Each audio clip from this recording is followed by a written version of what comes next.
UK live Uttarakhand, जुनून सच दिखाने का। मुख्य चिकित्सा अधिकारी डॉक्टर सुमन आर्य द्वारा चंबा स्वास्थ्य केंद्र में माइक्रोस्कोपिस्ट के पद पर कार्यरत संविदा कर्मी महिला की सेवा समाप्ति ने तूल पकड़ लिया है। आज सीएमओ ऑफिस में राष्ट्रीय स्वास्थ्य मिशन संगठन ने इसका पुरजोर विरोध किया एवं मुख्य चिकित्सा अधिकारी के आदेश के खिलाफ आर पार लड़ाई की बात कही। राष्ट्रीय स्वास्थ्य मिशन के प्रदेश अध्यक्ष सुनील भंडारी का कहना है कि संगठन मुख्य चिकित्सा अधिकारी के इस एक तरफा रवैये का पुरजोर विरोध करता है और जरूरत पड़ी तो ऑफिस में कार्य बहिष्कार के साथ ही सड़क से सदन तक संविदा कर्मी महिला की लड़ाई लड़ी जाएगी। वहीं मुख्य चिकित्सा अधिकारी डॉक्टर सुमन आर्य का कहना था कि किसी भी कर्मचारी द्वारा कोरोना महामारी में आदेश की अवहेलना नहीं की जा सकती है और उक्त संविदा कर्मी महिला नंदनगर में सेवा देने को भेजे जाने के बाद भी नहीं जा रही थी।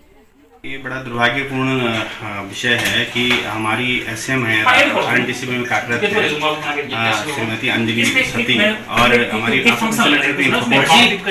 मेरे अभी संज्ञान में आया कि रुक्मणी डबराल इनका नाम है। इन दोनों को टर्मिनेशन के आदेश हमारे मुख्य चिकित्सा अधिकारी द्वारा निकाले गए हैं। ये बड़ा दुर्भाग्यपूर्ण है। हमारी मार्च से और लेके अभी तक वर्तमान तक हमारे समस्त राष्ट्रीय स्वास्थ्य मिशन के कर्मचारी बड़े दिन रात करके इस कोरोना महामारी को हराने में लगे हुए हैं और एक दूसरी तरफ निलंबन की कार्रवाई की जा रही है। कोविड का जो एक्ट है उसको अपना हथियार बनाते हुए इन लोगों ने इस तरह की कार्रवाई की। ये बड़ा दुर्भाग्यपूर्ण है।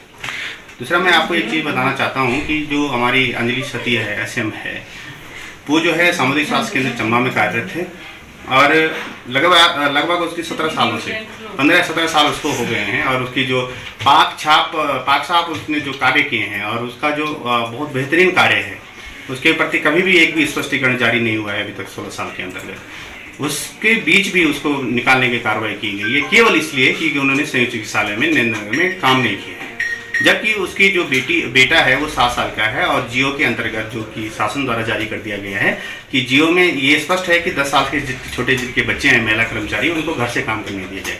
इस बाबत उनके द्वारा कई बार मुख्य चिकित्सा अधिकारी और जिलाधिकारी को चिट्ठी भी जारी कर दी गई है, चिट्ठी भी भेजी गई है, अपना प्रार्थना पत्र भेज दिया गया है कि मेरे बच्चे छोटे हैं और मेरे पति जो हैं डायबिटीज़ के पेशेंट हैं, इसलिए मेरे को घर से काम करने दिया जाए। अगर घर से काम करने नहीं दिया जाता है तो मेरे को संयुक्त चिकित्सालय जो चंबा है जो सामुदायिक स्वास्थ्य केंद्र चंबा है उस चंबा के इर्द गिर्द जो भी ड्यूटीज मेरे पास लगाई जाएंगी वो मैं काम करूंगी और वो लगातार कोरोना में काम कर रही है। सर डबराल है। हाँ जी। मैं आशा फैसिलिटेटर 2006 से मैंने 2010 तक आशा कार्यकर्ती के रूप में कार्य किया है और 2010 से आज तक मतलब मैं उसमें आशा फैसिलिटेटर के रूप में कार्यरत थी। लेकिन सर 17 अगस्त 2020 को मुझे श्रीमती मुख्य चिकित्सा अधिकारी सुमन आर्य मैडम जी द्वारा पत्र प्राप्त हुआ कि तुम्हें हटा दिया गया है। इसका कारण क्या था मैडम? कारण ये है इसका कि जो ये 23 मार्च को फर्स्ट लॉकडाउन हुआ था, मेरे अंतर्गत 28 आशा कार्यकर्ती हैं, तो 15 साल तक तो मैं उसी क्षेत्र शीशमझाड़ी में थी। 4 साल पहले मैंने अपना मकान श्यामपुर में बनाया। 10 किलोमीटर दूर होने के कारण सर मुझे ना तो गाड़ी मिली उस समय, इसलिए मैं अपनी ड्यूटी पे नहीं पहुंच पाई। फिर भी मैंने अपने प्रभारी चिकित्सा अधिकारी डॉक्टर जगदीश जोशी जी को अवगत कराया फ़ोन के द्वारा कि सर मैं इतनी दूर से कैसे आऊँ, गाड़ी नहीं आ सकती, अगर आप मुझे व्यवस्था करते हैं गाड़ी भेज सकते हैं तो मैं आती हूँ कार्य करने के लिए मेरा कोई मना नहीं था। लेकिन डॉक्टर प्रभारी चिकित्सा अधिकारी ने कहा कि जो जिले से बाहर रहेगा उसके लिए कोई गाड़ी नहीं है।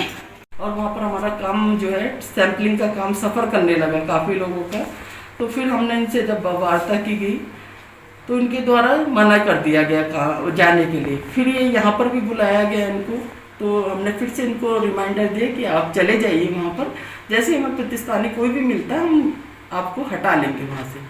और ज़्यादा दिन के लिए नहीं, 7-7 दिन के लिए हमने रोटेशन मैन की ड्यूटी लगाई थी, जब बल्कि 14 दिन की लगाई जाती, फिर भी हमने सोचा चलो लेडी ने 7 दिन की लगाई थी।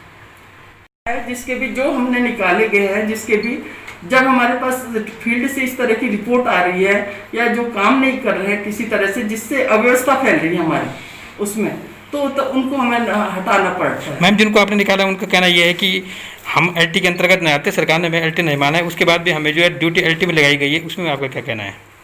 कि किसके ये जो आपने हटाए, जो मैम अभी लड़की आपने हटाई है, हाँ, उनका कहना है कि जी उनकी जो है इस समय जो है कोरोना के लिए किसी की भी कोई ट्रेनिंग नहीं है। इससे पहले कोरोना नाम की कोई भी 6 महीने पहले या 7-8 महीने पहले किसी को नहीं पता था कोरोना के लिए, किसी डॉक्टर की कोई ट्रेनिंग नहीं है।